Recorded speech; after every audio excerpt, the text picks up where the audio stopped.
రేపు వైఎస్ఆర్సీపీ శాసనసభాపక్ష సమావేశం జరగనుంది. ఎమ్మెల్యేలు ఎమ్మెల్సీలతో సమావేశం కానున్నారు వైఎస్ జగన్. తాజా రాజకీయ పరిణామాలు, డీఎస్సీపై భవిష్యత్తు కార్యాచరణతో పాటు ప్రజా సమస్యలపైన చర్చించనున్నారు. గుంటూరు అడిషనల్ ఎస్పీని కలిశారు మాజీ మంత్రి అంబటి రాంబాబు. వైఎస్ జగన్మోహన్ రెడ్డిని కించపరుస్తూ సోషల్ మీడియాలో ఏఐ వీడియోలు, అవమానకరంగా పోస్టులు పెట్టే వారిపై చర్యలు తీసుకోవాలి అని కంప్లైంట్ చేశారు.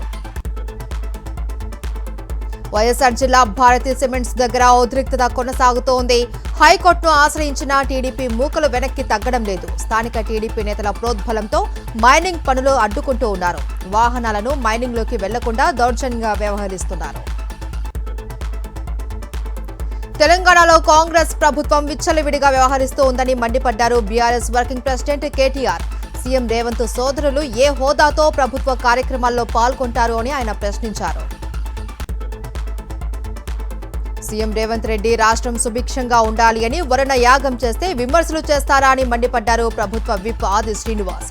ప్రభుత్వం నుంచి చేస్తే బీఆర్ఎస్ నేతలకు మింగుడు పడ్డం లేదు అని విమర్శించారు. గ్రాడ్యుయేట్ ఎన్నికల కోసం బీజేపీ బీఆర్ఎస్ లు మ్యాచ్ ఫిక్సింగ్ చేసుకున్నాయి అన్నారు బల్మూరి వెంకట్. 2 సీట్లను బీఆర్ఎస్ బీజేపీలు పంచుకుంటూ ఉన్నాయని ఆరోపించారు. వారం రోజులైతే బీజేపీ నేతల విషయం బయట పడుతుందని తెలిపారు. పెద్దపల్లి జిల్లా సుల్తానాబాద్ లో బీజేపీ ఆధ్వర్యంలో హర్ ఘర్ తిరంగా యాత్ర చేపట్టారు. 80వ స్వతంత్ర దినోత్సవం సందర్భంగా 200 మీటర్ల జాతీయ జెండాతో తిరంగా యాత్ర ర్యాలీ నిర్వహించారు.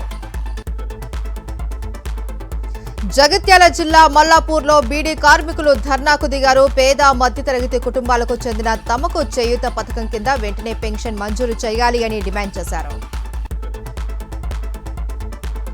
మేడ్చల్ జిల్లా బోడుపల్ రాఘవేంద్ర కాలనీలో అర్ధరాత్రి చోరీకి యత్నించాడు దొంగ.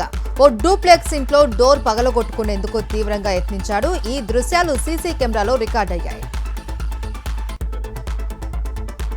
ఖమ్మం జిల్లా రూరల్ పోలీసులు 4 దొంగల్ని అరెస్ట్ చేసి వారి నుంచి 10 మోటార్లు, 100 కేజీల కాపర్ వైర్ స్వాధీనం చేసుకున్నారు. 4 వ్యక్తులు ముఠాగా ఏర్పడి కొంతకాలంగా జిల్లాలోని పలు ప్రాంతాలలో దొంగతనాలు చేస్తున్నట్లు పోలీసులు తెలిపారు. రాహుల్ గాంధీపై ఫైర్ అయ్యారు ధర్మేంద్ర ప్రధాన్. అబద్ధాలు చెప్పడం రాహుల్కు అలవాటే అన్న ఆయన వ్యక్తిగత ప్రయోజనాలు ఎప్పుడూ జాతీయ ప్రయోజనాలు కావు అన్నారు. నీట్ను రద్దు చేయాలి అంటూ తమిళనాడు అసెంబ్లీ తీర్మానం ఆమోదించింది. ఆరోగ్య శాఖ మంత్రి కేజే అరుణ్ రాజ్ ఈ తీర్మానాన్ని ప్రవేశపెట్టారు. అలాగే ఎఫ్సీఆర్ఏ బిల్లును వ్యతిరేకిస్తూ మరో తీర్మానం ఆమోదించింది తమిళనాడు అసెంబ్లీ.